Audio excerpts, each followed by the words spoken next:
Welcome to Portals of Perception and to the Universalis project, episode number 24. Karen, Kyriaki, welcome. Welcome, Aviv. Welcome, Kyriaki. It's very good to be here today. Hello, Karen. Hello, Aviv. Good to be with you. Looking forward to today's discussion.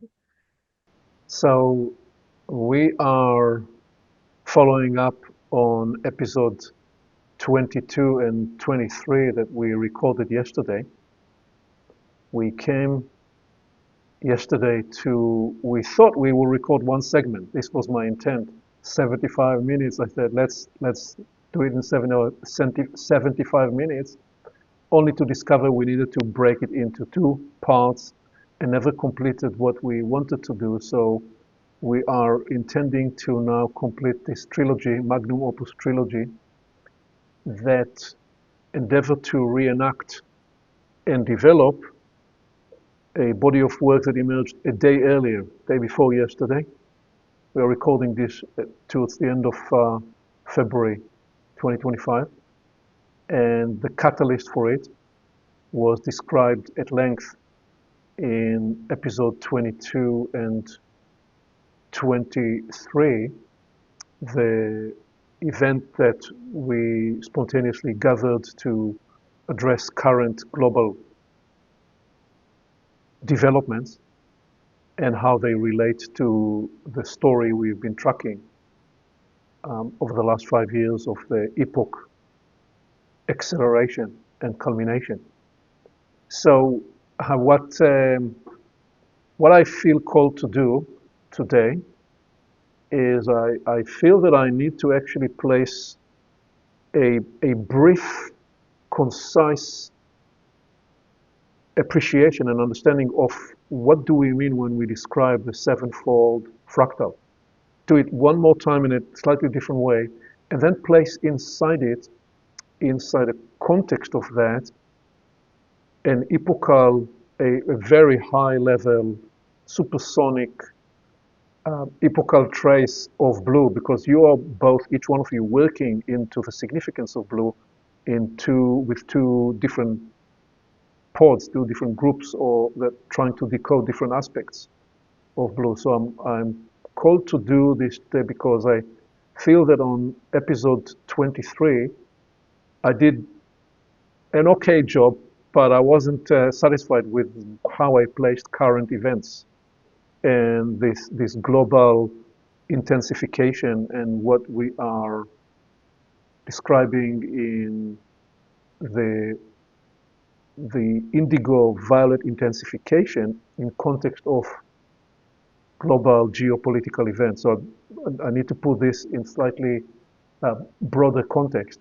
I want to do that, then whoosh through the slides that we covered in 22 and 23 and come to the last three slides, the last three segments of today. So that's my intent, and let's see if I can, for once, actually follow my program without needing to create another 3 episodes. So that's how I showed up for today.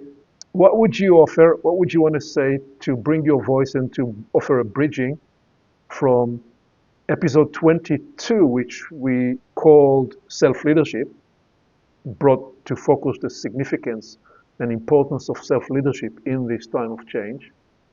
Why self-leadership, how to think about self-leadership. And episode 23, what did we call episode 23? The currency of the future, right, which was an important theme in which we brought this question of, in the face of the dramatic acceleration of the AI revolution, and recognizing that if AI is going to practically already doing many jobs and functions better than humans, that we are faced with a very important question, which is what is there, and what is the inherent significance and value of human life? And, and what would be therefore a way to re-architect future societies in a world where human labor is no longer needed on many fronts? I think you'll still go to your hair salon, and I think you might still go to get a massage, not from a robot. But so there will be some professions, and human beings may still work in the garden, but lawyers and a lot of other jobs that people were able to perform and gain honorable, achieve honorable sense of self and way of living, support themselves, are likely to become obsolete in the very near future. So how will society re-architect its social economic contract? But you can't talk about re-architecting social economic contract without re-architecting the set of values that will offer the foundation for that. So I'm beginning to actually go into the blue trace that I was about to quickly run through. So let me pause here, give you a chance to offer your bridging comment from episode 22 and 23 to Universalis Project 24, the Holy Grail. Please. I will say that in times of great change and when things seem to be regressing, no, we are living in times where there are threats of various geopolitical wars, trade wars, all kinds of stuff going on. I think it's very important to not shrink in fear, but it's actually the time to stand strong in your values, in your positions. And we may be small and consider ourselves insignificant, but if each one of us really takes a position, it has an influence, it has an impact. And our two conversations felt to me, I also wrote to you, it felt a bit like a night watchman that keeps the light on in a way when darkness seemed to be outgrowing. And that is a function as well that we can do, at least for ourselves. And we don't know how we influence the blessing realms. So I'm looking forward to our continuation today. Thank you. Thank you, Kyriaki. Yeah, a brief note about self-leadership and self-arising. Where the conversation yesterday, which carried on from the originating meeting, larger meeting on the Saturday, there was a very potent, in a way, allowance, a conductivity that enabled us to really look at the human from great value and great range. And interestingly, that held till this morning. And I was reminded of, in my 20s as a young teacher, having a very old Morris Minor that had one of those crank handles. And, a cold winter morning out in the snow, starting it up because there was a need. I needed to go to work and I needed the transport. And it wasn't a problem. It was what needed to be done. And I thought of that this morning, and I thought of the ensoulment journey that we've spoken of many times on these recordings, where at times you are very connected and you feel in a way almost invincible. But it's the times when one is feeling, well, there's not much here. I need to start. I need the um, the energies of self-arising and self-authoring to generate into what I value and what needs to be done.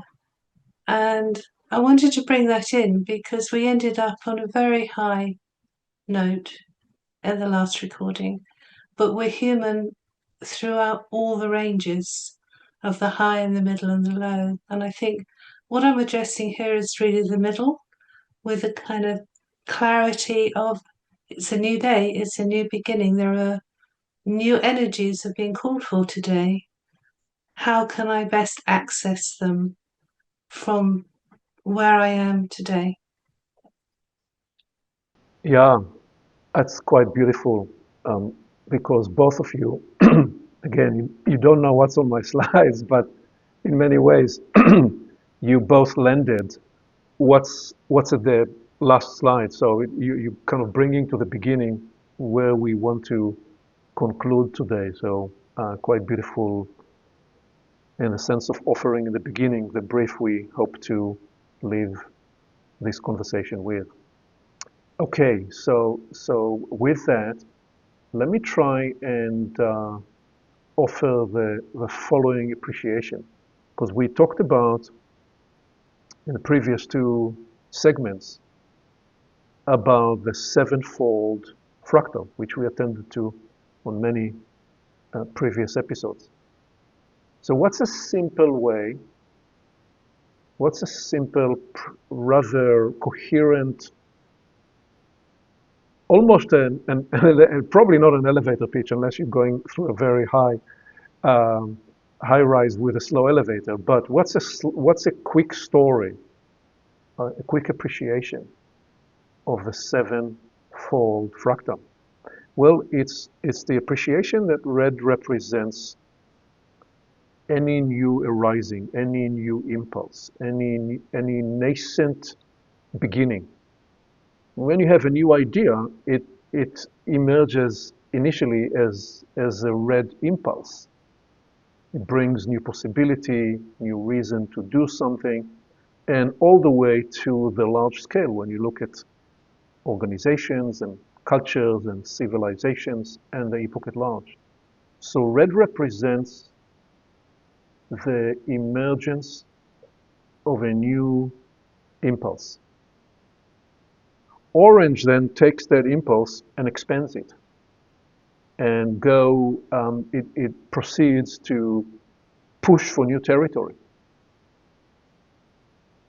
And as it does, it introduces all sorts of problems because the initial arising did not necessarily have the wherewithal to attend to that larger territory, larger space that orange expands to. So orange also brings the nourishment and the support and the infrastructure to enable that expansion.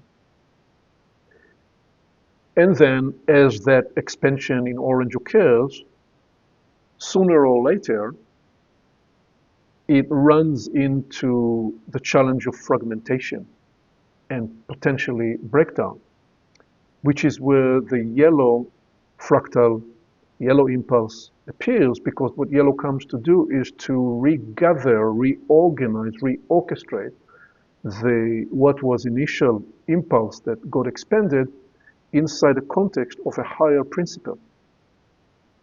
And sometimes that higher principle is an idea or an ideal or a philosophy. We traced the significance of the axial transition and the rise of large axial religions as the case in point for the yellow impulse. So in that sense, yellow became a way to organize, orchestrate, and to a degree sublimate some of the barbarous impulses that still exhibited themselves through orange.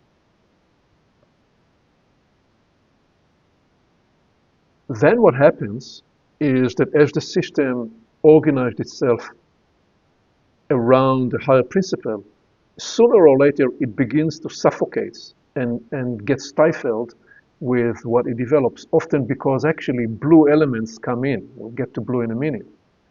But when the red, orange, yellow impulses got used up, the energy in them got used up, the system needs a green rejuvenation, a green renewal, a green impulse that will give new life. So imagine red was an arising, orange was an extension, yellow was a reorchestration around a higher principle.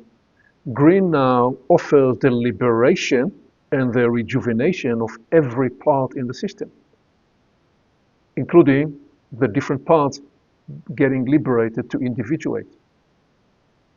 So now, with the liberation and the regeneration of green, there is a problem that arises. The problem that arises is that we're talking about human systems. And when humans are liberated, they each want to pull in a different direction, especially when they are allowed to individuate. So what blue comes to do, blue comes to offer a way to integrate polarities, to regulate conflict. A short access to blue is to say that blue is a social contract, a social agreement. Anytime throughout history, through the unfolding of the epoch, we see that opposing interests and opposing needs find a way to come together to build some kind of a way, an operating system to proceed, they have accessed the blue potency. Indigo then, what is indigo? Indigo is essentially the harvesting of all that has emerged through the red, the orange, the yellow, the green, and the blue to progress the whatever blue came to into a higher level of complexification, to integrate more of what was left behind, and to also integrate new incoming potential, new incoming ideas, new incoming energies, new incoming dimensions. All of those are part of the merging and transference of all parts to all parts in indigo. And ultimately violet is the culmination of that process to a point where the whole system needs to reset and recalibrate as it goes through a phase shift to sometime die, sometime re-emerge in a new form, and often all of the above together. So that's a very short recapitulation of red through violet in the small scale. We see it in a person's life, in the life of organizations, in the life of nations and civilizations, all the way to the epoch. And so that's why we're saying that this is not a symbolic system, it's not a meta theory, rather it's an observation of how these natural potencies and patterns emerge in the process of life. And when we started this on Universalis 5, 6, and 7, we talked about the significance of those sevenfold colors and the significance of the rainbow, and how the ancients saw that to be more than what modern scientific mind sees the rainbow to be, in the sense of the refraction of the white light to 7 wavelengths. No, they saw these to represent a covenant of the significance of the life-giving power of the sun and the life-nourishing and supporting power of the planet, and the matrimony, the sacred union of what the planet and the sun represent, which we also attended to in a recent Universalis episode when we talked about the axial religions and how indeed in that yellow trace they look to recenter human awareness and attention and significance around a solar sun idea, and therefore we describe that as the transition to a Solaris human making its way to a Universalis human. Okay, so that's the sevenfold fractal. So within that, we have talked in recent conversations, recent Universalis explorations about the blue modern operating system, very much emphasize the modern aspect of the blue operating system. And what is important not to miss is to place it actually in the even larger epochal trace of blue, because if you go even to ancient tribal cultures, they in some way were more advanced in some aspects of the blue operating system, because in tribal societies, because of this, the survival need of the tribe as a whole, as a unified entity, they had very intelligent and wise ways to regulate the people that acted out of place and were not acting in the best interest of the tribe.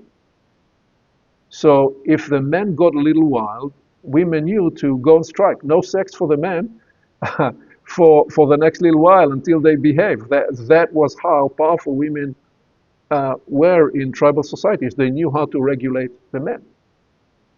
And if one person was dominant, they had their blue codes of conduct, how to regulate them, either to shun them or to ridicule them, and use the social levers to bring them into the fold. So that's where we see the blue operating system in tribal societies. When you now come through the axial transition and you look at the ancient Greeks, they understood Socrates, Plato, Aristotle, and those before them and after them, and this body of work that's emerging at this time. They appreciated that when you looked at the human, there was one aspect of the human that was animalistic in nature, and that the role of society and the function of society is to contain the beastly element in men. And so what arises there are the two main dynamics of blue regulation. Because again, what blue is seeking to do, blue is seeking to regulate conflict, to regulate polarization, to facilitate the ability of this species to function together in groups of people and in large groups of people, which is one of the differentiating powers of the sapiens human. Even before sapiens human becomes a Solaris human, let alone Universalis human. And so they brought the focus to the two dynamics, the interior dynamics and the exterior dynamics. So you're seeing there the articulation and the codification of the duty of the individual to the social whole. And you see there the rise of the significance of virtues, the study of virtues, the aspirational life of virtues, and you see the significance that is integrated with a sense of temperance, being tempered in yourself, being disciplined, being virtuous, being able to regulate and contain the animalistic impulses that make their way into the human formation. The work of virtues, the aspiration of virtues, even with the ancient Greeks, you can say are samples of the interior dynamic of blue. And they are concurrently looking at developing the social norms and the social agreements that will offer the exterior regulation, either by norms, by moralities, and where that is insufficient, the early rise of the justice system. All those are arising back then. The curious thing that then happens is as you move through the epoch, because this is why we kept saying this is not a chronological phase by phase, because as you move from the axial progression after the birth of Christ and the arising of Christianity, and you now move into the Middle Ages, these three impulses, they compete in at different times. Yellow tries to contain blue, and then at other times, blue comes to contain yellow. And they work inside each other. And at different times, one is more paramount than the other. So as you come through the Middle Ages, the rise of the feudal system, you need to get to what we described as a seminal blue moment in the Magna Carta to actually re-establish rights. That's a seminal heralding moment to what will become the modern blue operating system. Because what the Magna Carta comes to do, it does two things actually. It establishes rights that up until that moment where it's almost as though people were the property of the monarch, of the king, and now rights are afforded, well, to the nobility and even to by proxy to all people. The beginning of the rise of individual rights can be traced in the modern context, can be traced to the Magna Carta. And you have then, interestingly, in the middle 1600s, you have the Peace of Westphalia. It's curious that is occurring in the mid 1600s, because we now have that blue rise of the Enlightenment, where we begin to appreciate the significance of objective reason and objective knowledge, where we say, well, we're going to learn to observe the world the way it is, rather than be completely immersed with our interior experience. And so in parallel to that, you see the blue arising in saying, well, if we're going to reason the way the world operates, can't we actually also reason the way we humans are constructing our world? So the Peace of Westphalia, after the long war in Germany, establishes the sovereignty principle. The states are sovereign, and other states will not invade to mess around with those internal affairs, which precedes what will become the modern world order, all the way to United Nations and the establishment, well, initially the League of Nations that never really came into fruition, but then ultimately taken up by the United Nations and the world order that's established after the Second World War. So, and if we're still tracing that, clearly the Constitutional Convention in the US establishing United States of America is the heralding, initiating event of the modern blue order, because it establishes this idea of the separation of powers and the doctrine that guarantees that there will be checks and balances, and that really develops and gives rise to what we described as the 5 layers of the blue operating system, the short overview of which is it is a social contract. And part of the social contract, when it operates at its optimal level, has about it the free arising of the economical sphere, the free arising of the cultural sphere, and the free arising of the political spheres. What we've seen is that even as those arose, the economic interests did all they could do to hijack and capture political and cultural bind such that their agenda can guide the way. So this entire blue operating system has been an ongoing struggle, but for a couple of centuries, and especially after the Second World War, the Western world at large, but also with a beacon of hope, so it seemed, for the rest of the world, brought this idea of peace and prosperity through a blue operating system of the modern world.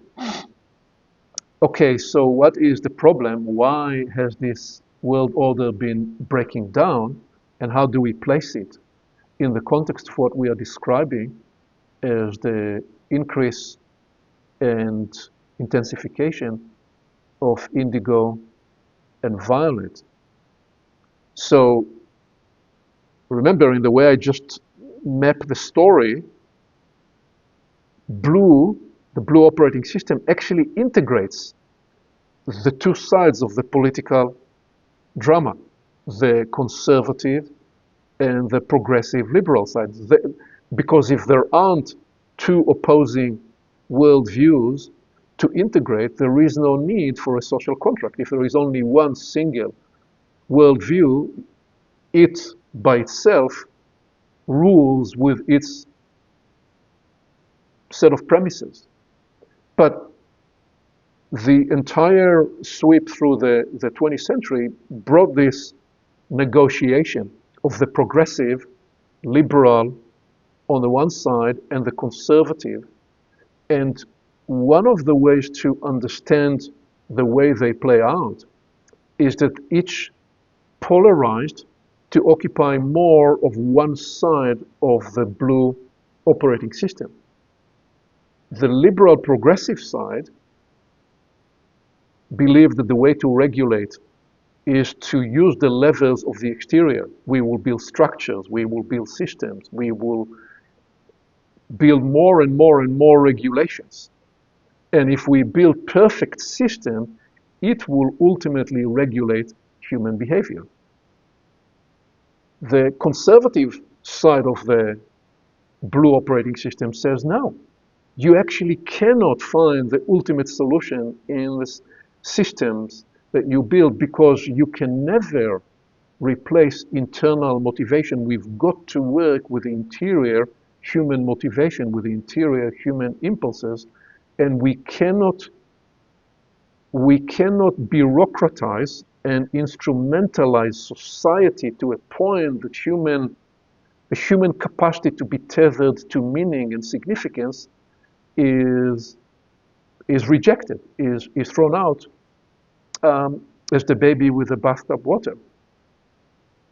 So the conservative side of the political drama and the value system and the worldview system, what they saw the last decades, because that's very much the world that arose after the Second World War. It had that reservation, that traditional discipline.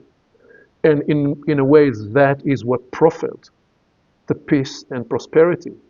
But the rise of postmodernity, the rise of the hippie, the rise of the free-for-all, the society of the 80s into the 90s and into the early decades of the 21st century, that wanted to throw away all structures of values that had any remnants of traditional values, felt that the blue operating system has been co-opted by that exterior structure and rebelled against it and warned that it cannot actually work. So Now, add to this what we're describing with the intensification of the indigo and violet conductivities, which is that in another way to describe that is human march to the journey to universal life means in integrating, internalizing broader perspectives that were not part of the middle 20th century blue operating system formation. So that's a way of describing that part of the crisis of the moment is that the blue operating system is breaking down for two reasons. It is breaking down from below, and it is breaking down from above. It is breaking down from below because it lost some of the interior dynamics, and even the way blue is tethered to yellow and green, and it becomes a bureaucratized system, almost externalizing the significance of human value as the ultimate solution for all, because what the managerial elite that arose through the 19th century to essentially manage and lead the modern project they were shaped by an engineering mindset that sought to create a machine-like society that you didn't need to reason, you didn't need to pray, you didn't need to find beauty and deep feelings. No, we will run society like a robot. And of course, it didn't work, and there was a large cross-section, which I'm describing here as the conservative side, never believed that and warned against it. So that's why the blue system is breaking down from below. It is also breaking down from above because the indigo-violet intensification requires us to be able to open a blue system that is prepared to integrate those higher levels of complexification and re-enchant life with dimensions of the sacred and the divine in a way that truly offer human life, if you like, a birthright into the universe rather than being contained by the planetary domain. So inside that gap, because the blue operating system is broken from below and from above, it's inside that we can see what appears to be a regressive surge, a central expression of which is the resurgence of autocratic demagogues in several large countries in the Western world, beginning with the initial rise of Trump and also his second administration, in which I'm refining what I said in the last episode because that's where it's important to actually internalize the way I'm proposing to appreciate the story of the epoch. Human choice, what we choose to do, how we behave, how we conduct ourselves is very important. The epoch will do its part anyway. So there is really a dance. We shape the way the epoch unfolds. The epoch is going to use what we do in the way it needs to unfold. So the indigo-violet intensification and the process that needs to occur through humanity will use this period in the way it needs to do this, to the degree within the permission that we humans afford ourselves. So what I'm describing is not a deterministic way of the world that you would sometimes find with the ancient traditional view that all is written and all is going to happen because it is already written. That's not what I'm describing. I'm describing a more nuanced, co-arising, co-participating, co-creating dance between the collective of humanity and the realms of assistance, the divine realms of assistance, the sacred that wants to forever find its life through humanity, is not separated from humanity, is an integrated, interpenetrating, living dimension that is part of the human realm and find its expression and way of life through the human realm. So it's in that context that we can see the crisis of the moment and the geopolitical tectonic shift where agreements of the last several centuries are breaking down. And the reason we are seeking so passionately to decode this is nothing is written in stone. We don't have to destroy this planet. Humanity doesn't have to obliterate all the achievements of the last 3,000 years. No, there is a way for humans to rise again to the higher angels of our nature and to find the sense of the updated indigo-violet integration of blue ethics and morality, such that there is a way to live this world through times of crisis, but better shaped, better ready to our future grandchildren and grandchildren that will follow them. So that's the story in the big picture I wanted to try to reach for. As always, it takes me a little longer than I initially imagined, but it felt important to put it in place. Let me make space for you to bring your voices. Then we'll whoosh through the slides we covered, and we'll get to the last three parts of this story. Please. To share that I feel that what you've conveyed has an incredible clarity about well, I think you called it the dance, really, the dance of the human choice within and the epoch influences, and how it's not it's not one or the other. Both play their part. And what I feel you have outlined with great clarity is a way to kind of feel and sense into this greater picture without the demarcations aren't written in stone, but I think they're written against function and purpose. I think that is the way of looking at it. So if you can, through the sort of trace that you've outlined, have a better grasp of the purposeful unfolding of the different natures of the spectrum colours appearing at different times, along with the purpose and function of the human,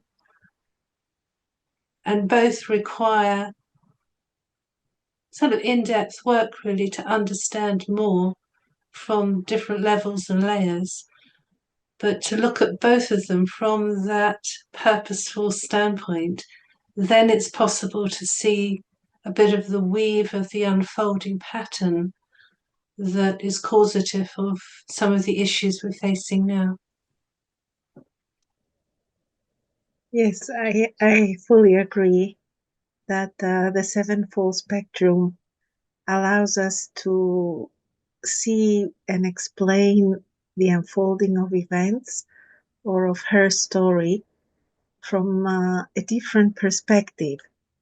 And also in the trace that you did, Aviv, to really be forensic, that there is an above the line and below the line expression of evolution. So nothing is singular, and in a way the universe is opportunistic, and in everything that happens, it happens for me because of many reasons. It just doesn't happen by accident, especially when something gains very, very big popularity. There are some core vitamins there. So they might might express below the line and above the line, but they have something. And especially concerning blue, it's very important that any system, as we research in the Sevenfold Epoch journey, that there needs to be the warmth and alignment to higher principles that the yellow brings. So in a way, what religion can bring. And at the same time, there needs to be a stream of regeneration, renewal. Otherwise, the system risks the danger of becoming robotic, of becoming cold, of becoming even inhuman, unless there is an alive stream of yellow and green. This is the one thing that I wanted to say. And the other thing that I wanted to say is that for any system to function, it needs to include all parts. So as you say, instead of polarizing and the one side believes in systems, in regulation, the other side believes the human initiative, the tethering with new impulses and so on. All views need to be included for a system to be balanced and to move forward. And there are some great lessons from ancient from Clisthenes, who was the builder of the classic democracy in Athens, that he did some very clever things. He divided Athens to 10 tribes, but not local. So Athens was divided to mountain area, city area, and sea area. So every tribe had to have the 3 parts. So in that way, he broke the local influence of oligarchs. But although it was a very direct democracy where people were doing the laws, people were doing the judges, people were doing the assembly, everything was done from people, he kept Arios Pagos, which was the aristocrats, to have the last word in a way, so that he doesn't exclude them. So it was a very, very brilliant system, very blue. Everything was decided. It was, of course, it was based on the slaves, but on the work of the slaves. But what I'm saying is that all parts need to be included in a system to work. You cannot exclude and say only this part will prevail. So all voices need to be heard. Yeah, beautiful tracing there of the formation of Athens. And I believe, I don't know that for a fact, but I believe it was probably the inspiration for Lee Kuan Yew when he established the modern miracle of Singapore. And one of the moves he made was that Singapore was going to be established with 4 ethnic groups.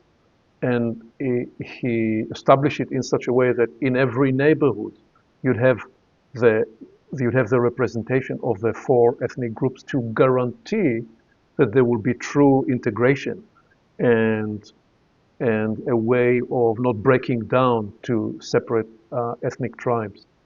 So there is a lot to learn from wise people and how they work through various iterations, the blue system. So thank you. Let me bring this now, and let's see if we can journey with it. So I'm calling this the Universalis 24, Universalis Project 24, the Holy Grail. Indeed, when we started with 22, we began with the practice, attunement practice that brought the focus to qualities.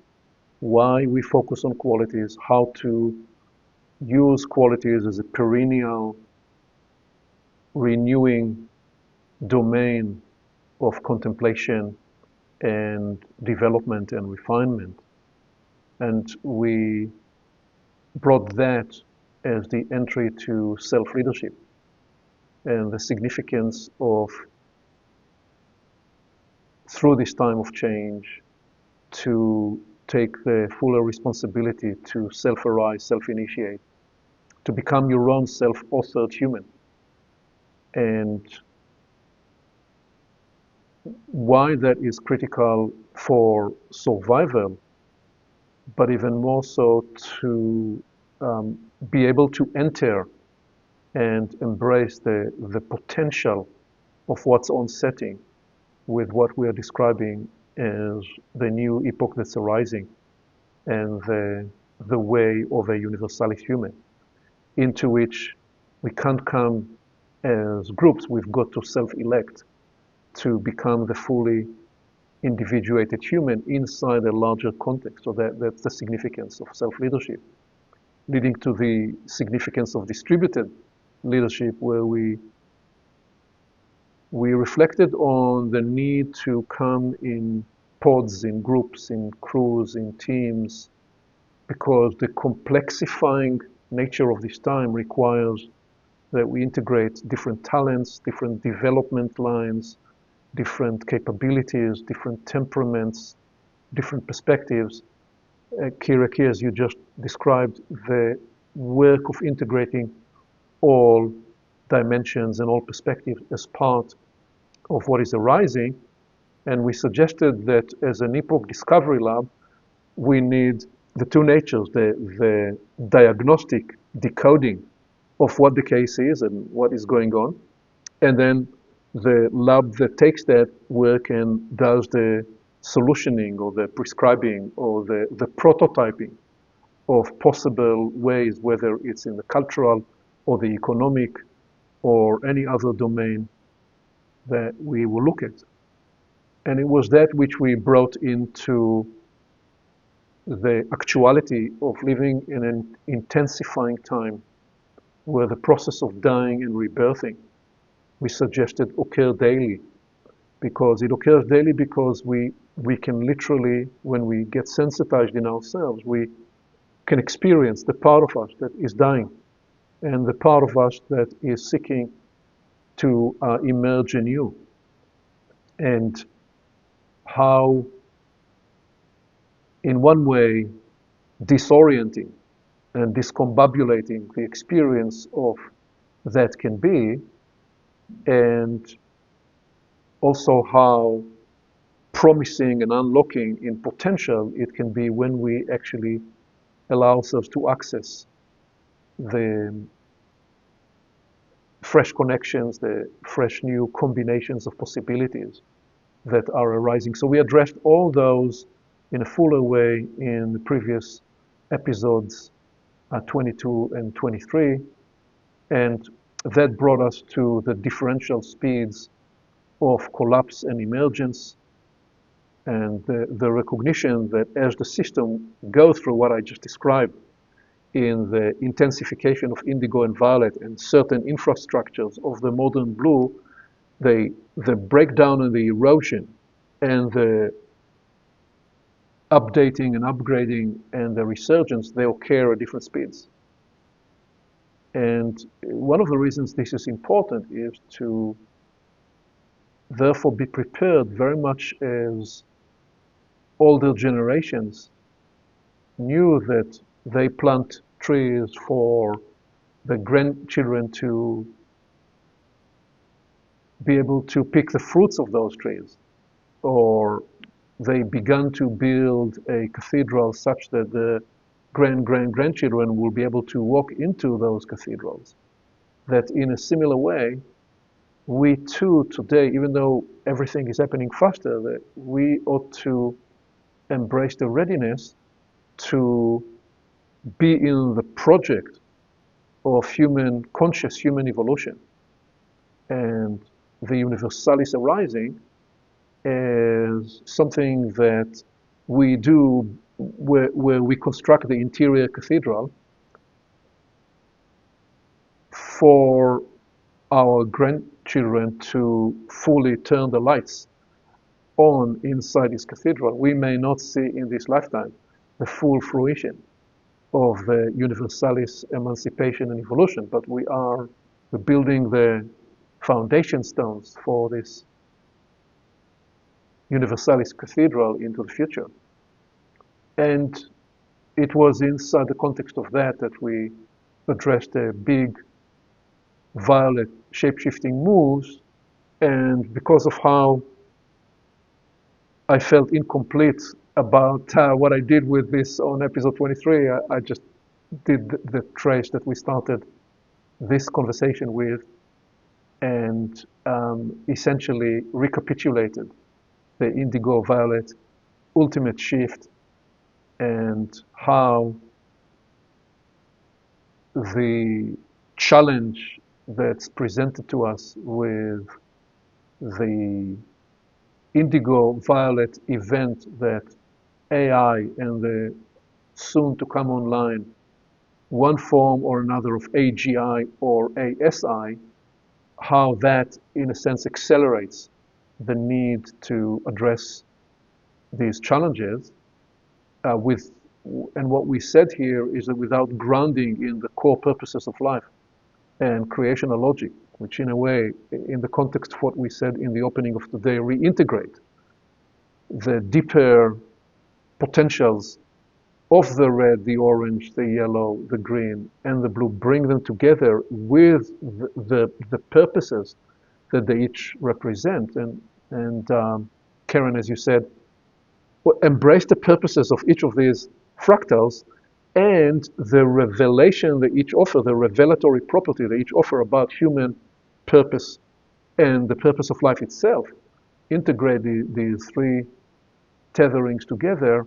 Unless we do that, then any development that's occurring, that's running amok, is dangerous and carries substantial risk.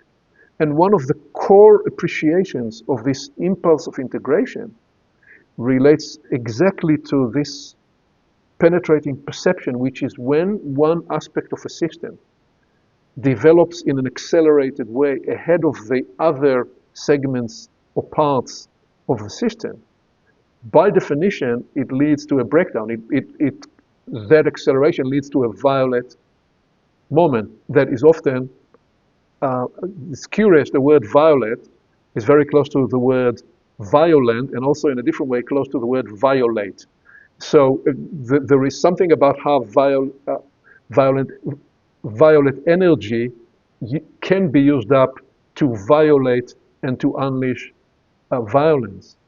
The current example in how the system is breaking down is that the technological development of humanity rushed ahead, way ahead of the rest of the socio-economic and the ethical, moral development and maturation of society. The technological, married with financialization of the economy and the unlocking of the extractive economy that ultimately led to the financialization economy and the greed that unleashed, is what essentially is bringing the permission in this season, in this epochal moment of techno-trillionaires that are catalyzing the risk of a techno-feudal system where we become servants of machines rather than we ask ourselves, okay, in the light of that, what is the inherent deeper value of human life? So this is what brought us to human life and its essential value. And the question of will we and how will we truly embrace this Solomon test of machines for humans or humans for machines? Who will control who? And will we become servants, or will we release and liberate the universal potential of human life? Which means we will find a way to ground a socio-economic story and a cultural story and a way for humans to be together that's tethered and anchored to a value system that's not merely expendable economic system. So rather than the homo economicus of the 20th century that measured human value by the production units that you're able to produce, we will begin to find a way to retether in the universal value of human life. What will be the way to do this? What will be the stories, the value lines, the logic, the expression, the art, the beauty, all those transcendental lines that persisted through the sevenfold, how can they be reintegrated in a new way in a universalis context? So that brought us to the currency of the future, which is where we landed the previous episode, in the need to find a way to reconfigure inside the birthing of new connections and perceptions and configurations of wisdom, truth, goodness, and beauty. How do we reintegrate these inside a universalis context? And we suggested that part of the answer is to arise through the birthing of the human capacity to be a threefold human, in the sense that you are tethered to yourself. You don't check yourself out. You don't shut yourself down. You are tethered in your interiority. And you're also concurrently tethered to the greater human story and to the greater human divinity. And you do so inside an even third context of the bigger story of the universe and life in the universe. And to the degree that human life can give rise to this threefold nature of in self, together with others, and together in the context of a universe in which the higher divine nature of human life is permitted, that there is perhaps a way not to solve the problem, but a pathway to find the challenges and the crisis of this time. So this is where we got to in the previous episode, and the one new piece I'm bringing in now is that everything I just described is already happening. The nascent renaissance of it is already underway. Our conversations about the Universalis project, inside the Universalis project is one example of this nascent renaissance. It's occurring in hundreds and perhaps thousands of places in other ways. And I will ask first Karen to give us a voiceover on this, and then we'll talk more about the nascent renaissance, please. Number 10, a nascent renaissance. Amid sweeping shifts in global systems, economics, science, and technology, we are witnessing a renaissance of possibilities that transcend traditional boundaries. This growing impulse embraces the emergent nature of possibility rather than being constrained by history. For example, the convergence of philosophy, biology, physics, astronomy, and spirituality is forging a shared field of possibility, exemplified by the integration of metaphysics with science and the evolving dialogue between consciousness and cell biology.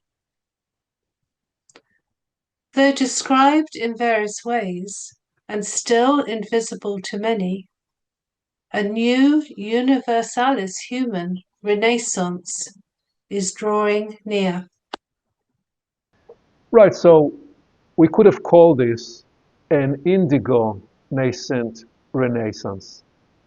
Because what this is describing is in where we started today in that trace, what essentially, when I try to describe that the blue system is breaking from below and from above, the from below aspect of it is how, as Kyriaki, as you described, when blue become over-dominant, it becomes bureaucratic and cold, and the structure governs everything, and it sucks the life out of its possibility.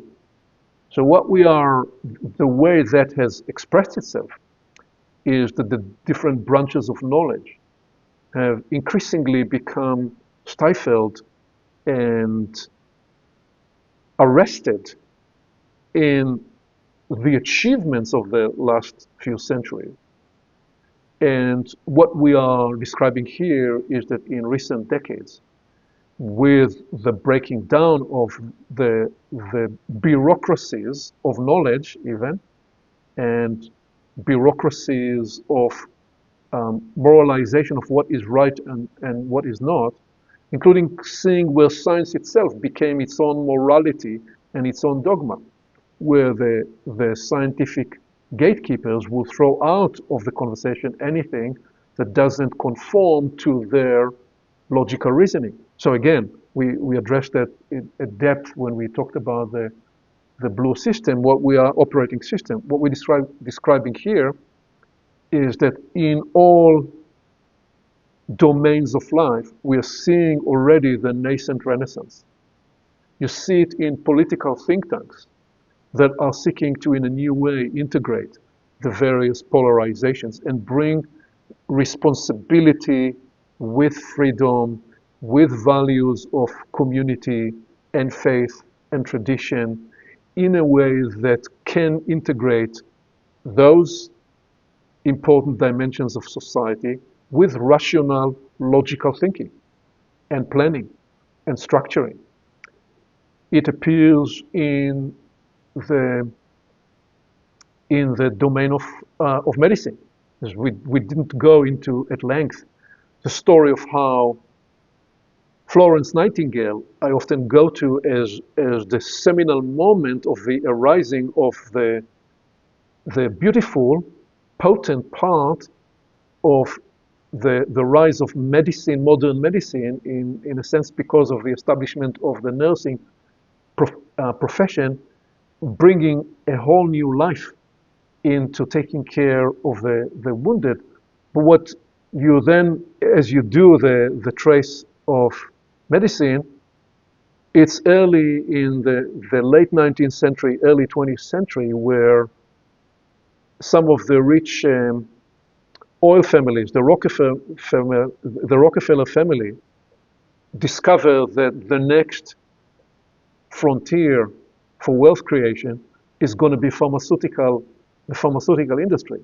And they go deeply into it. And the whole modern medicine and the extraordinary developments of it throughout the 20th century has a bias to allopathic medicine and the distortion and the suppression of other forms of healing, even homeopathy and other practitioners and modalities that were very central to helping people even in the late 19th century and the early 20th century. A lot of that is suppressed and thrown out because of, again, greed-based profit-taking that is bringing into modern medicine economic agenda. So there too you see the breakdown of that with the various modalities that are breaking out of that tradition, the 20th century enforced traditions. Admittedly, this is one of the areas where that new arising of indigo is struggling to truly integrate. But you find now increasingly various integrative approaches to healing and medicine. Functional medicine is one space where that is arising, and there are others.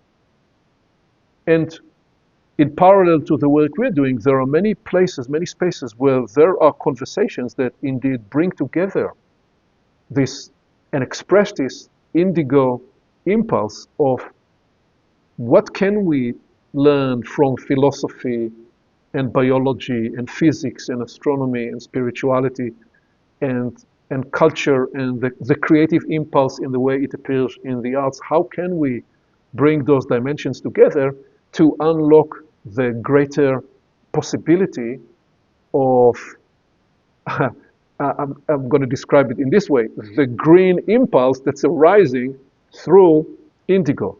That is part of what is described here.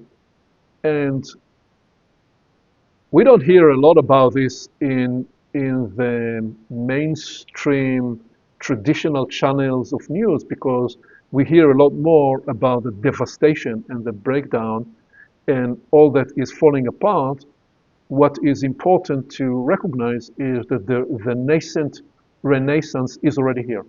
It's arising, and significantly, it is arising through many experimentations of communities and social experiments and prototypes that are trying to give rise to the new future that's already present here, just not equally distributed. What would you want to bring to this point 10 about the nascent indigo renaissance, please? Karen, can I go? Okay. Well, I definitely agree that often in times that seem a bit dark, there are always undercurrents. There are always undercurrents of new birth, boiling. So I see we can detect this in many, many fields, even in mainstream, like say the Hollywood films. The themes of them, they are amazing in some cases, not in all cases, but in some cases. Or for instance, we now see in companies, in all the main companies, there is, okay, the operating system, which is more the blue, how the company will operate, but they always have these hunters of the new. So there are people that try to find the new ideas, the new strategies, to be original, to be creative. And then they include in the personnel also the yellow aspect of the well-being of the people, and maybe have psychologists, maybe have support, maybe organize rituals, company rituals that will help people basically to increase profitability and the working force capacity, but they integrate yellow elements. The same in education.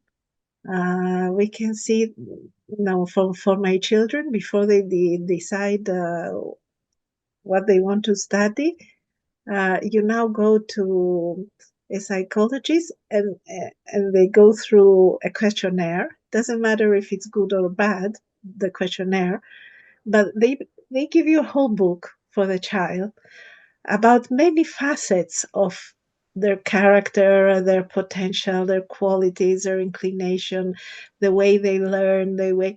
So this is good. I mean, it's not before in my age, it was what your parents did. You had to do the same.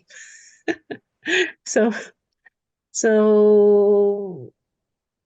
we are going in many changes. And I think in any society, especially in the Renaissance, there was very much the creative element. There was very much the new ideas. They were the people that went to explore Earth, and the science, the arts exploded, individuality exploded. So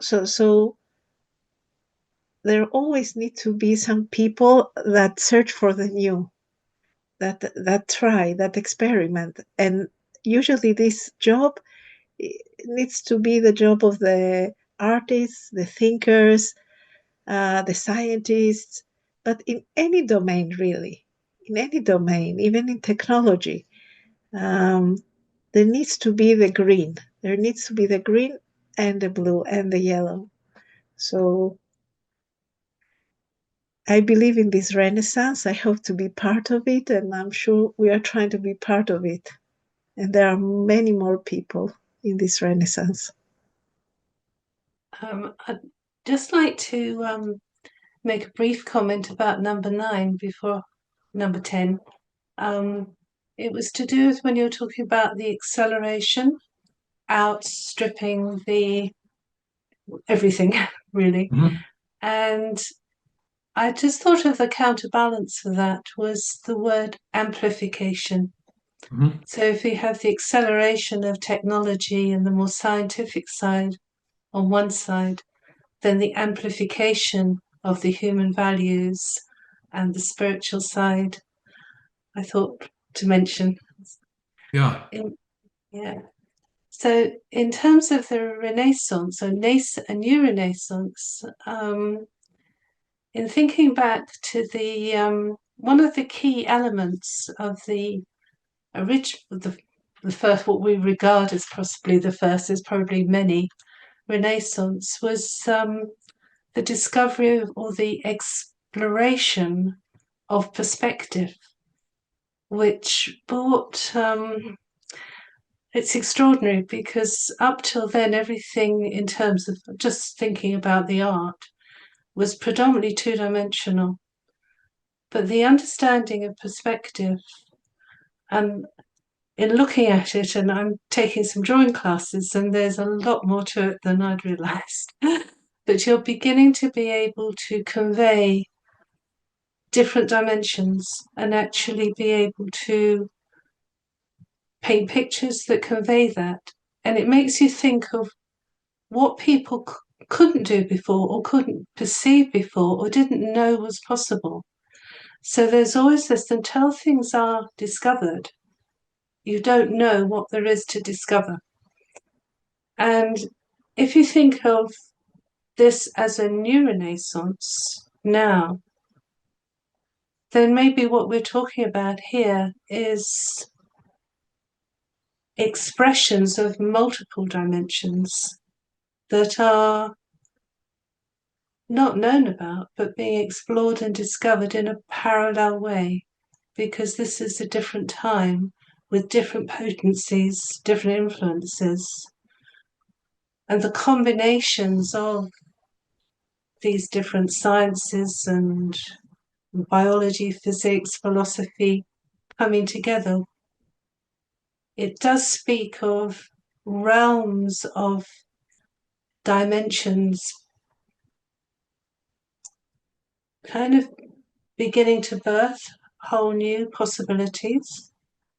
And we talk about maps of meaning, and in the way that the photograph emerges in the photograph tray, there'll be the sketching in first, and the beginning of the sort of courtship between some of these disciplines, and gradually more process relationships emerging. So it's a very exciting unknown time from the perspective of whatever you do petition into by what you do, you never quite know what's going to come back. It never quite is what you expect. But the fact that these emergent examples are happening now is huge possibilities. So yes, yes, and yes, and yes. To the point you made, Kyriaki, of the people who intuitively, instinctively seek to integrate those different impulses. I spoke just a few days ago with the CEO of a large publicly traded company who is seeking my help. And I asked him, what is your deepest hope for your company? What is it? What is the deepest aspect of your vision, and he said, well, I hope we are building a different publicly traded company. I hope we are building a company where you can truly care for people and truly care to each one of our team members, and that we can demonstrate that care is the way to achieve business performance and financial results. So that's part of what I bring into that space, the awareness of, okay, I know what I'm hearing. I'm witnessing it, and I'm in the presence of somebody who is leading a large for-profit company who is integrating these aspects of yellow and green and blue, expressed with the emphasis on care. So yes, the Renaissance, the nascent Renaissance, is appearing in so many different ways through so many different people. And Karen, the connective piece there of the Renaissance emerged through the integration of perspective. And what therefore might be called, in terms of the integration of the multi-dimensional perspectives that are emerging now, is truly offering us an important tethering to the very beginning of the Universalis project, when we said, well, there are these 1,000 faces of a Universalis human. Let's begin to explore these. And now, some 3 years later, what we are still tracking is how those different aspects, different facets of a Universalis human connect together. So that leads me now to bring number 11. And please, Karen. Number 11, the Holy Grail. Within the indigo-violet intensification, marking the onset of a new epoch, one facet of the Holy Grail is spontaneous healing and regeneration. These transformations are expressions of the miraculous. Higher universal permissions manifesting in the planetary biological realm. With sufficient resources, we could assemble the world's top 40 healers for a 9-month intensive quest to deeply investigate these mysteries and commit to uncovering the secrets behind these luminescent possibilities. Okay, so it ends with an imaginary kind of an epoch discovery lab with a group of top healers, with the shared vision, the shared mission, the shared devotion is indeed unlocking the significance of spontaneous healing and regeneration. And what the middle section there invites is that when we talk about, well, an easier entry into this is to simply even look at my grandson and the miracle of from crawling to standing and from standing to walking, and the non-linear miracle of the appearance of language that he can speak. This is clearly a miraculous chain of events. And when you dwell with that significance, rather than take it for granted, you begin to immerse yourself in a deeper way with the appreciation and the recognition that nothing about life is linear, for real. And that also, therefore, later into our adult life, when we wake up, as you described, Karen, and suddenly see something we didn't see before, and we have a perspective that integrates dimensions that we haven't been able to access before, that in itself, new perception, is some form of a miraculous occurrence, because in a moment in time you assimilated something that up until that second was outside of your domain, outside of your world. So, and then when we see and experience in ourselves that we can fight and quarrel, and then we can make peace, and then we can forgive, and the transformative experience when we find deep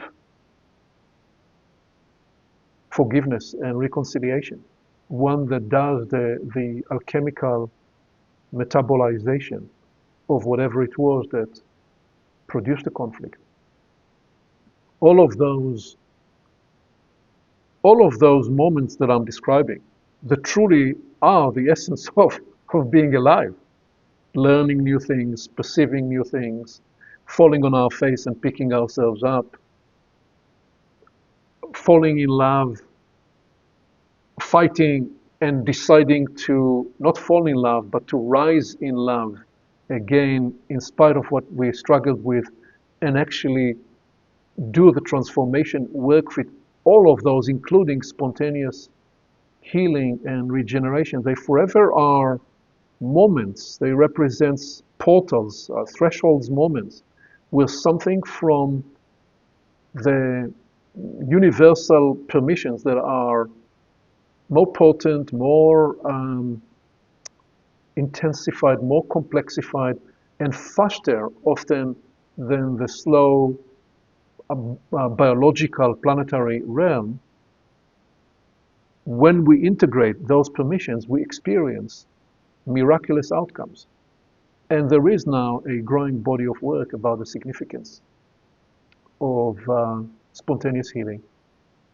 And all of that is going to be part of the research to be done in the future. Well, what happens when human beings can come together and produce a conductive atmosphere, a conductive way of being with each other, where including and along with psycho-spiritual renewal and elevation, there is a biological manifestation where nerve cells that needs to heal grow faster. So what would otherwise take 3 months, process of healing perhaps can occur in 3 weeks or sometime in 3 days. Those realms are nearby. And I propose that the next 30 years, the next 3 decades, and the next 3 centuries, those are some of the realms where we will find our saving grace to a lot of the problems we are grappling with. Not because we will just pray and it will happen. This is where we said we need to integrate human rationality and logic and science with the sacred and the divine, where the capacities to address all the facets of the crisis that's engulfing humanity at the moment are becoming accessible. So these are some of the aspects of the Holy Grail of what is on setting. What would you want to offer to this recognition of the Holy Grail, please, Karen? Yeah, I'd like to offer something that is accessible, and to share that it's Monday today, and every week a group of companions, we share or create what we call a sketchbook, which is created on a WhatsApp platform. And it's quite extraordinary, because I was thinking about it earlier and realized that it's an accessible example of the 3 tetherings. And I think it's the key being that there's a theme, and the integrating connection is around a universal quality or attribute or a color or something that has a wide connection and can be interpreted in many, many ways. And why I'm bringing it up here is because the accessibility in each life is very, very simple, because it's a photograph, a drawing, something very simple to share. But what comes together around the theme is an integration and an ecology that somehow deepens and brings more of the tangibility of that quality into our arena. And the third tethering being that it is a universal, permanent quality. And today being Monday, and this week the title is Endearment. And I went for a short walk this morning, and it was quite miraculous how, instead of, stepping over the puddles and looking at the weather and thinking about all sorts of things, everything was being primed to endearment, to the catkins on the trees and the endearment of, it's another cycle, it's another year where something is beginning, whereas it's not just a catkin, it represents something universal that is enduring and comes every year. And then there was a small holding, which is unusual in this little village, where the care, and I've seen this develop over the years, and the care that is put into the little ecologies for the animals, it is endearing. And it's endearing because of many, many reasons. These are a few thoughts in a small little encapsulated moment in time, but they come together with other friends who bring their thoughts together. And that begins to make a little bit of a bigger noise, a little bit of a bigger statement. And then that is shared and witnessed. And that creates another accessibility. And it's my pleasure to share this, because we're not always talking about the bigger domains. It can start very, very close in, but it can expand. And I talked about perspective from the aspect of dimensions, but there's also perspective from where you look at things from. And the Universalis project, we're looking at things from how they have an impact on the universe, or us as universal lives integrating for the future. There's much more to say, but I'll pause there. Well, so to ground what you described there, the sketchbook is a weekly effort where you make a weave, a collage, an integration of images, pictures that people take that represent those qualities, and with just very few words. And what I experience every time you share this is a transmission of the weave of that quality through the eyes of dozens, sometimes more than dozens, sometimes 2 dozen people, different places all over the world, who walked in nature or walked in the streets or saw a mother and a child or saw whatever, and as you described, experienced endearment and captured that moment and shared, and you bring it together into a unified experience and transmission. Beautiful. And why it's so unique and different is because here we're using a lot of words. That transmission has no words whatsoever, almost only few words. It's more felt and experienced through the images. Please, Kyriaki. Yes, wonderful. And I agree with Karen. about this multidimensional aspect. And I would also add the word synthesis. And maybe that goes more with the previous point.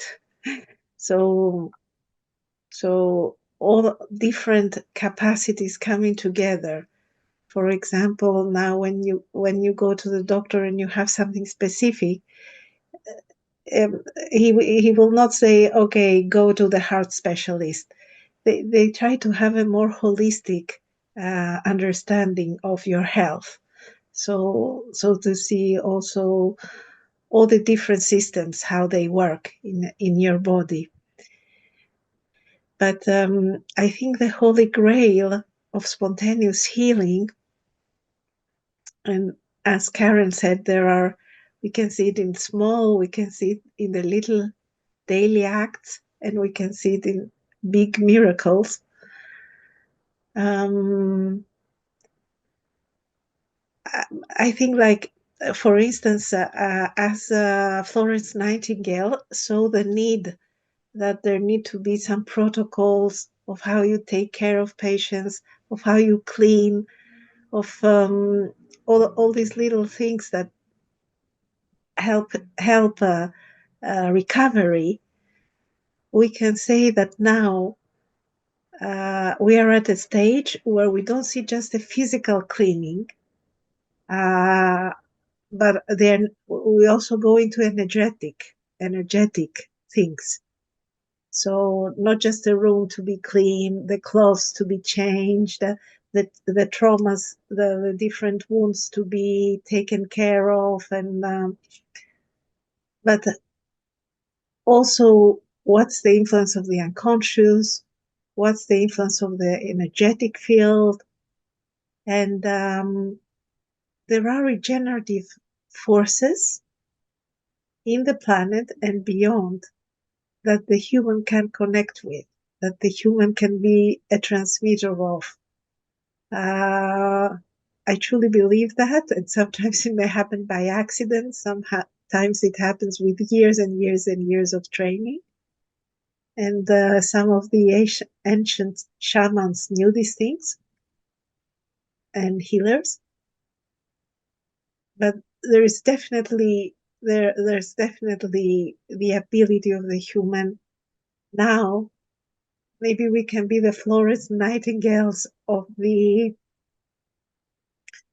unseen forces that makes the human, the multidimensional human that we are both describing, that we are researching here.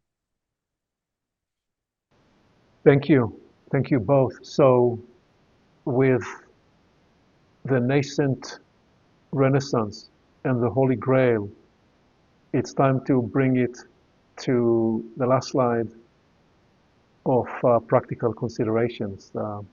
Please. Number 12, practical considerations. We are navigating a precarious time filled with immense possibility. It's tempting to feel as though we're lagging behind, that we should already be further along the evolutionary path, tapping into humanity's higher developmental potential. But what if we are exactly where we need to be, developing what we can at the pace we're meant to? Okay, so I took that and I then decided to integrate some brief notations for the journey ahead. Many themes we, in a way, addressed already, and you addressed at the beginning of today. So I'm going to run through this and do the voiceover as I bring those different elements on the slide. And we'll see in a minute whether I go through to the end and then bring your voices or pause in the middle. So the first brief is with everything we've described in episode 22, 23, and 24, the invitation is to relax into a living exploration inside not knowing. Because we're talking about literally the arising, the emergence of the next 1,000 years of human evolution. And its civilization. And we are hoping to be laying some of the foundation stones for the cathedral of this universal human. And more than anything, everything we open and we touch, even in looking at this trilogy we're producing here, I thought we will cover everything in 1 hour and 15 minutes, and this becomes probably a 5 hours or more run, and with so many parts. When we pause for a moment and we say, well, we'll need to come back to that another time, it needs a whole other conversation. Why? Because we're leading into so much that we don't know, and we're entering the room, we're entering the chamber of whatever it is we're opening. And as we walk in, we begin to see out of the mist emerging just first few artifacts. But what we are seeing is maybe not more than 5, maybe 6% of what there is to be discovered. So the invitation to relax into a living exploration inside not knowing is a way of messaging to yourself and to your own soul, because the system tends to freeze or get hijacked, the nervous system, because of the velocity of change.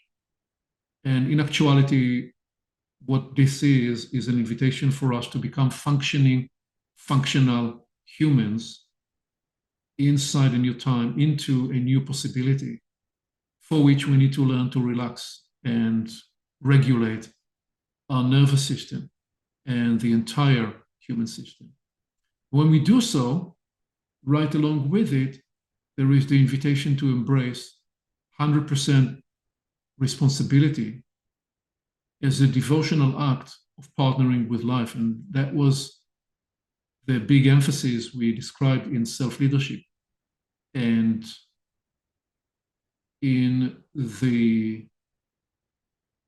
recognition that to enter universal life, to become a universalis human on the planet, means I'm no longer going to refuse to abdicate my responsibility. It's not someone else that knows better. Yes, there are people that know a lot better than I in many domains, but I want to learn from them, not by way of abdicating my responsibility, but rather I will engage with any source of wisdom and knowledge through the inner configuration of I take 100% responsibility for this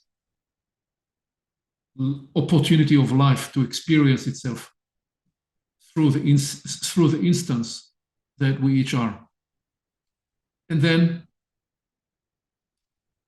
the invitation inside it to, therefore, as we take the 100% responsibility, disarm the shrinkage moves.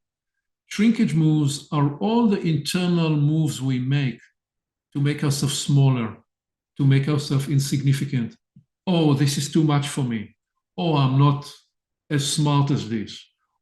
All the not enoughness, all the insufficiencies we indoctrinate ourselves inside to in our self-talk, which in essence leaves us off the hook of embracing, needing to embrace and choosing to embrace the larger prospect of life. And so that's why it says self-criticism about our perceived smallness truly hinders and prevents our ability to recognize the inherent value and confidence that life bestows upon us. So that recognition that I'm alive, I am human expression of life, and I appeared into this human life at this time.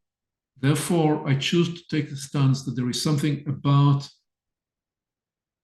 me, even as I tell myself that I'm not as smart as this person, or as beautiful as this person, or as artistic as this other person, all the other not enoughness and smallness that I impose on myself, there is a way of turning it upside down, flying upside down, where my reasoning and logic back will say,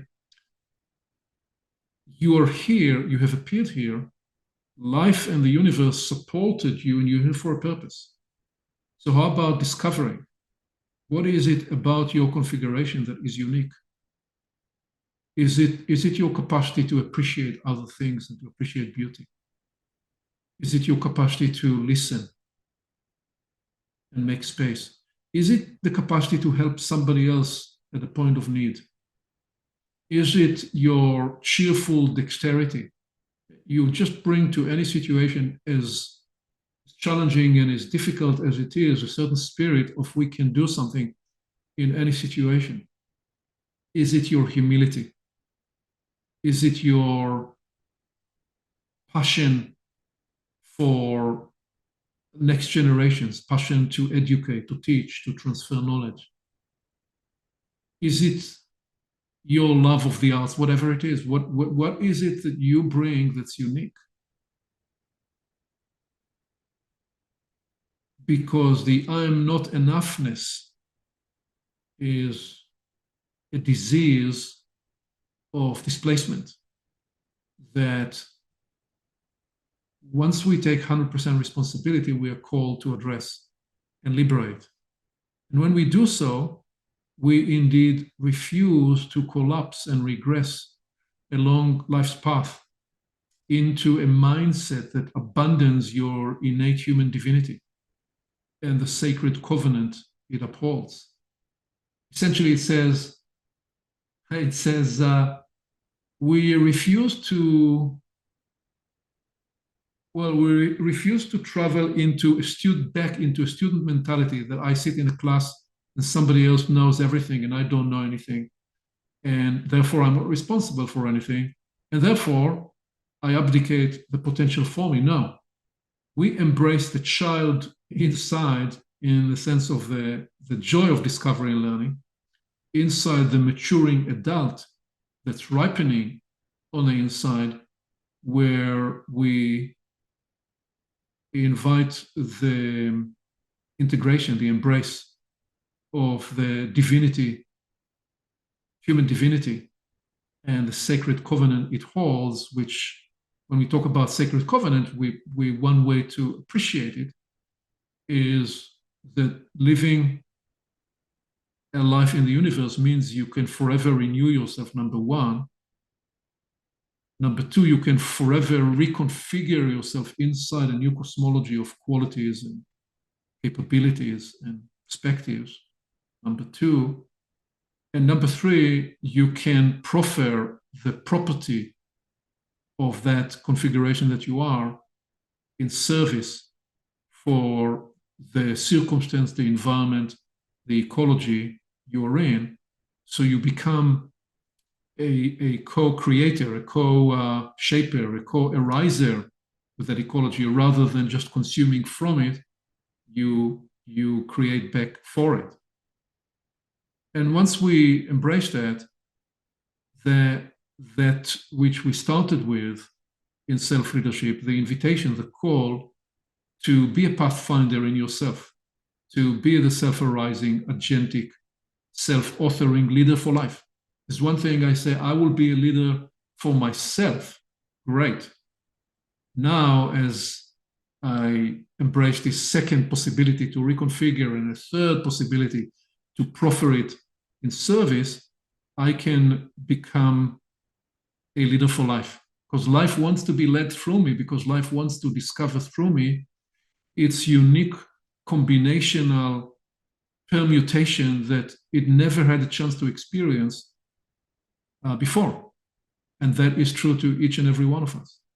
So that when we do that, the practicality of it is that we are forever regeneratively applying ourselves, regeneratively engaging in this work of self-authoring, in which the self-appraisal work of trying to perceive and understand what is the situation I'm in, what is happening around me, what is unfolding all around the world. The self-appraisal work that is part of self-authoring becomes an act of self-cleansing, an act of taking responsibility, and an act of reconstituting self and connecting to new possibilities. And then that as we do so, we continue to deepen the integration, to cultivate precious capacities, resilience, and intactness. Very much in the way, Karen, you described, the sense of bringing in line in a nascent renaissance, truly the integration of all the latent capacities that are part of a universalis human of which we know very little, and yet that we nevertheless recognize spontaneously arising. And so the readiness to integrate these, having oneself in a place of openness and readiness, waking up in the morning with this idea, today I will learn something new, and I can't wait to discover what that is, including if what I will learn new will be through struggle and sometimes through pain, because it's the engaging with life, not to extract from life, but to be the crucible, the lab where life integrates the more of itself through me. That is very much the act of becoming the crucible where a personal religion perhaps arrives, not by way of creating a religion for somebody else, but deciding to consecrate the experience of living for the purposes of life, to truly be the place where not only do we seek our own personal liberation, we become the theater where life liberates itself. And when it does so, it is continually making us a better vessel, a better foundation, a better platform for the epoch as it continues to evolve and gather momentum. And finally, that part of this work is truly embracing all those moments of struggle, all those moments where we meet the wall of impossibility inside, in small moments of disagreements and conflict, or in small moments of hardship of one kind or another. And that when we find a way to embrace these stop situations, these obstacles, these difficulties, that we breathe into them. Sometimes we sigh into them. Sometimes we cry into them. All of the above and more are the moments when we ease, we melt, we break through those obstacles. Because those meltings, they are essential for the salvaging of oneself and the work of self-salvage as part of our daily living endeavor. So I'd offer this portfolio of practical briefs as an advisory, as a coaching for a journey ahead. Each of those we could take a lot more time, but since we are coming on the 2-hour mark on this run, I will invite your closing comments to bring us home, please. Thank you. It is a great map of practical steps that we can do to really be in the hopeful side and to embrace and invite the higher angel of us. So thank you. As you said, we could open up each one, but I think it's good also to leave it for contemplation. So with each box, we can take it, we can contemplate with it, we can express it in art and see how it applies in daily life. But there is promise in this, and thank you, Aviv. It's great work, great help, and in a way, putting our foot for the door not to close for the human. So thank you. On the last call, I mentioned a poem I'd written, which was to do with rallying for the human. And I'd just like to read 2 short verses from it, which I feel echo this wonderful grid. the triumph of a design with capacities to unlock, we custodian and nurture as a precious jewel, discovering and revealing the inner conduit ways. And jumping to the last verse, not negating nor diminishing all that challenges and aspires, our greater stage of enactment being the domain of universal life evolving. For we are human and may birth new constellations throughout. Thank you very much. For we are humans and may birth new constellations and configurations throughout, from here to the edges of the universe. And how about this as our love letter for future generations? And we're not going away, we're going to develop a lot more, but this brings to conclusion this trilogy. And thank you, Karen. Thank you, Kyriaki. To be continued. Thank you, Aviv. Thank you, Kyriaki. Goodbye. Thank you. Thank you both.